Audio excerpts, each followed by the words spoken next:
ረሱል ሰለላሁ ዐለይሂ ወሰለም ቤት ውስጥ አኢሻ ስትቀር ሁሉም እንዲወጡ አዘዙ። ሁሉም ሲወጡ ጅብሪል ገባና አንቱ የአላህ መልእክተኛ፣ መለከል መውት በር ላይ ቆሞ እያስፈቀደ ነው። ከዚህ በፊት ማንንም አስፈቅዶ አያውቅም አላቸው። ረሱልም ሰለላሁ ዐለይሂ ወሰለም እንዲገባ ፈቀዱለትና መለከል መውት ገብቶ ረሱል ሰለላሁ ዐለይሂ ወሰለም ራስጌ ላይ ቁጭ አለ። ከዚያም መለከል መውት አንቱ የአላህ መልእክተኛ ሆይ አላህ ከዱንያና እሱን ከመገናኘት የቱን እንደምትፈልጉ አስመርጣቸው ብሎኝ ነው የመጣሁት አላቸው በሐያእ ተሞልቶ። ረሱላችንም ሰለላሁ ዐለይሂ ወሰለም አይ ወደ ላይ ያለው ጋር መሄድ ይሻለኛል በማለት ለዘመናት በናፍቆቱ የተሰቃዩትን ጌታ መገናኘትን መረጡ። መለከል መውትም በረሱል ሰለላሁ ዐለይሂ ወሰለም ራስጌ በኩል በመቆም አንቺ ምርጧ የሙሐመድ ኢብኑ ዓብድላህ ሩህ ሆይ ከጌታሽ በሆነ ውዴታው ወደ ውዴታው ውጪ፣ ወደ ወደደሽና ወደማይቀጣሽ ጌታ ውጪ ማለት ጀመረ። ረሱልም ሰለላሁ ዐለይሂ ወሰለም በዓኢሻ እቅፍ ውስጥ ሆነው እጃቸውን ከፍ በማድረግ በአላህ ይሁንባችሁ፣ ሰላታችሁን አደራ፣ በስሮቻችሁ ያሉትንም ሰራተኛዎች አደራ፣ ህዝቦቼን ህዝቦቼን ህዝቦቼን እያሉ ሰውነታቸው ቀዘቀዘ። ከፍ ያለችው እጃቸውም ወደቀች። ኢና ሊላሂ ወኢና ኢለይሂ ራጂዑን።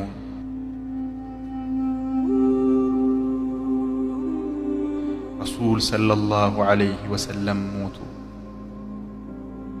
ያለ እናትና አባት በእንግልት ያደጉት ረሱል ሰለላሁ ዐለይሂ ወሰለም ሞቱ። ለኡመታቸው ሲያለቅሱ አንድ ቀን ያላረፉት ነቢይ ሞቱ። አንድ ቀን የስንዴ ዳቦ ጠግበው ያልበሉት መልእክተኛው ሰለላሁ ዐለይሂ ወሰለም ሞቱ። እኛን በመናፈቅ የሚያለቅሱት ነቢይ ሞቱ። ያ ምድርን ለ63 ዓመታት በኑራቸው ያበሯት ነቢይ ሞቱ።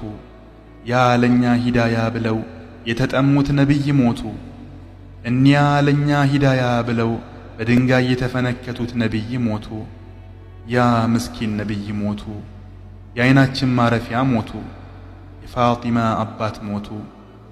አኢሻ የእሳቸውን መሞት ስትመለከት ወደ መስጂዱ በመግባት የተሰበሰቡት ሰሓቦች የአላህ መልእክተኛ ሞቱ፣ የአላህ መልእክተኛ ሞቱ እያለች መጮህ ጀመረች። ያኔ ሰሓቦች ራሳቸውን መሳት ጀመሩ።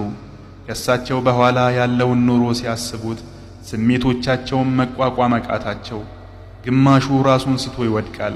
ዓሊይ የሚሆነው ጠፍቶት መሬት ላይ ተዘርሯል። ዑስማን ራሱን ስቶ ሰው እጁን ይዞት ወዲህ ወዲያ ያደርገዋል። ሌላው ደግሞ ወላሂ እውን ረሱል ሰለላሁ ዐለይሂ ወሰለም ሞተው ከሆነ ያለሳቸው መኖር ስለማልፈልግ ያ አላህ ግደለኝ በማለት ይሞታል። ሌላኛውም ያ አላህ ከረሱል ሰለላሁ ዐለይሂ ወሰለም በኋላ ማንንም ማየት አልፈልግምና ዓይኔን አጥፋው እያሉ አካባቢውን በለቅሶ ዋጡት። ያቺ በሳቸው ፈገግታ ያሸበረቀችው መዲና ከተማ ጠቆረች። ዑመርም ሕዝቡን መስጂድ ውስጥ ሰብስቦ ሰይፉን እያምዘገዘገ ወላሂ ረሱል ሰለላሁ ዐለይሂ ወሰለምን ሞተዋል የሚል ካለ በዚህ አንገቱን እቆርጠዋለሁ። ረሱል ሰለላሁ ዐለይሂ ወሰለም አልሞቱም። ሙሳ አላህን ሊገናኝ እንደሄደው ሁላ እሳቸውም ሊገናኙ ሂደው ነው። ረሱል ሰለላሁ ዐለይሂ ወሰለም ይመለሳሉ፣ አልሞቱም ማለት ጀመረ። አቡበክር ከከተማ ወጣ ብሎ ነበርና ይህን ወሬ ሰምቶ ሲገሰግስ መጣ። ዑመር መስጂድ ላይ ሲዝት ተመለከተው። አቡበክርም ዓይኑን ማመን እያቃተው ወደ ውስጥ ዘልቆ ሲገባ ረሱል ሰለላሁ ዐለይሂ ወሰለም በቤቱ ዳር ላይ ተከናንበዋል። አቡበክርም ጠጋ ብሎ ፊታቸውን ገልጦ በስስት እየተመለከታቸው ከዓይኑ እምባ እያረገፈ በመሳም እርሶ ሙተውም ያው ሆነውም ምንኛ ያምራሉ። አንቱ የአላህ መልእክተኛ አሁን አላህ የጻፈብዎትን ሞት እንኳ ቀምሰዋታል።